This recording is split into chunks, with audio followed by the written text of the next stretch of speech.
Laura Cal is one of the most brilliant young women in the history of network marketing, and her father, Richard Cal, is one of the best mentors anyone could ever have.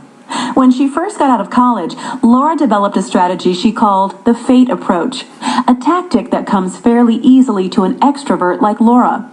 The method worked as follows. Laura, who is from Long Island, would put herself in various places around Manhattan and Long Island where she would be surrounded by other people, such as standing in line at Grand Central Station, a movie theater, or a Broadway playhouse. Then Laura would ask the man or woman standing closest to her if he or she believed in fate. Her goal was to strike up a conversation with professional-looking people who appeared a bit tired and burned out.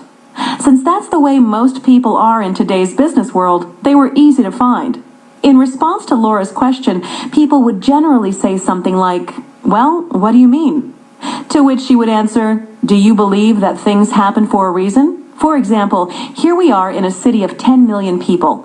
What are the odds that we would be standing in the same line at the same time? Of all the places in New York where we could have been right now among these millions of people, maybe fate has drawn us together." Then she would give them a CD or a cassette tape or a business card and say, "I want you to think about it. I do believe in fate, and I think we've been drawn together for a reason." Laura told me that she acquired one of her best distributors in this manner as a result of a taxi cab exchange. A man was getting out of a cab in front of the Plaza Hotel in Manhattan, and Laura could tell that he was fairly stressed out by the way he was rushing to pay the driver and grab hold of his briefcase.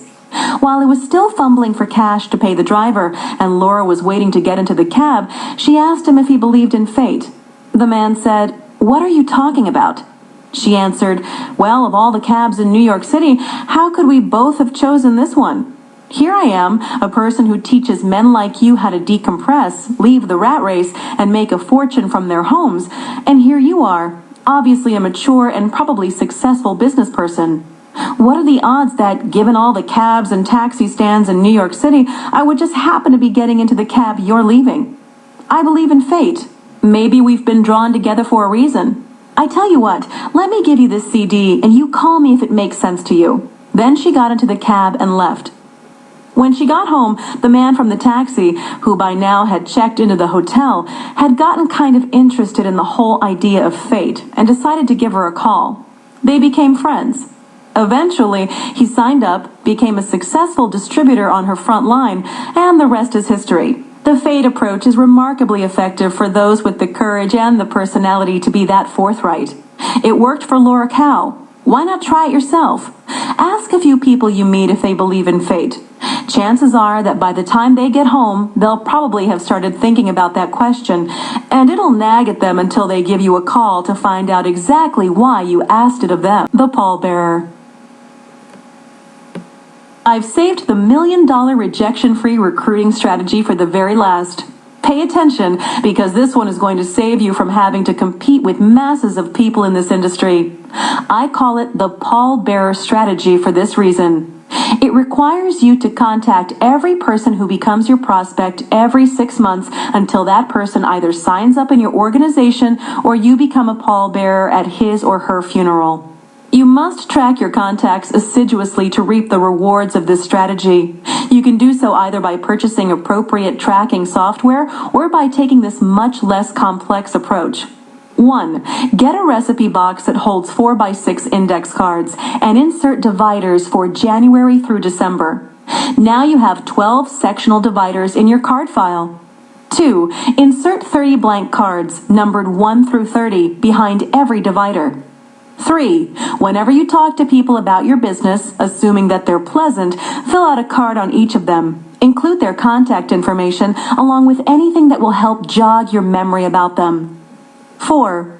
Insert the completed card behind the divider that is exactly 6 months from today in your card file. Here's why this is so important. The average networker, if not the majority of them, pitch away prospects as if they were disposable. Here's a statistic to keep in mind. People change jobs in North America about every 3.7 years. The key is to catch them in one of those change windows. When you do, they can become partners for life. The reason I call number 7 the most important rejection-free strategy is this. After you've talked to a prospect one time, that person will not reject you if you approach him or her properly in half a year. Stay in touch with everyone. If you contact prospects about your business and they join, great. If they say no, put them in your card file behind the divider 6 months from the day you call. Why? Because when you get out of bed on, say, January 16th, you'll have 28 people to call that you spoke with 6 months ago to the day. And here's how to make these calls rejection-free. It's a very simple process. Let's say you talk to Bob today and he isn't interested. Simply say, "May I check back with you in half a year just to see if anything in your life has changed?" Bob will generally be pleasant and amenable to ending the call quickly, so he will likely reply, "Certainly, the time is not right now, but call me again if you like." When you call Bob 6 months later, along with the other 25 to 30 people in your card file for that day, approach him in the following way. "Hi Bob, it's Mark Yarnell. We haven't talked for half a year, but you told me I could check back with you in 6 months or so. I'm giving you a call to see if you can use that extra $30,000 a month now. Just to jog your memory, when we talked 6 months ago, you indicated you didn't need an extra $30,000 to $50,000 a month. I'm just calling you to see if anything in your life has changed since then, and if you could use that extra cash now." If Bob says no again, boom, put his card 6 months ahead in your card file and call him again then. Remember, the pallbearer recruiting strategy is called that to remind you never to give up on prospects. Contact them every 6 months until they sign up or die. The vast majority of networkers call a prospect only one time and then discard that person's name as if they were throwaways. They then go out and start looking for new prospects. Never throw prospects' names away, as ultimately you may catch them in a change window. They've been downsized or outsourced, they hate their boss, or they've lost their revenue stream. Whatever the reason, they very well might want to hear from you the next time you call. When you check with people every 6 months and treat them right, eventually you're going to catch some of them at exactly the right time. Perseverance and timing together are the hallmarks of the pallbearer recruiting strategy. Remember this above all else. Make a card for every single prospect. Include their names and numbers on it, plus any references to previous conversations. Always place their cards in your file 6 months ahead to the day you last spoke to them. Eventually, you'll catch them at the right time and right place in their life, and they'll be willing to consider your business as a solution. What a marvelous idea!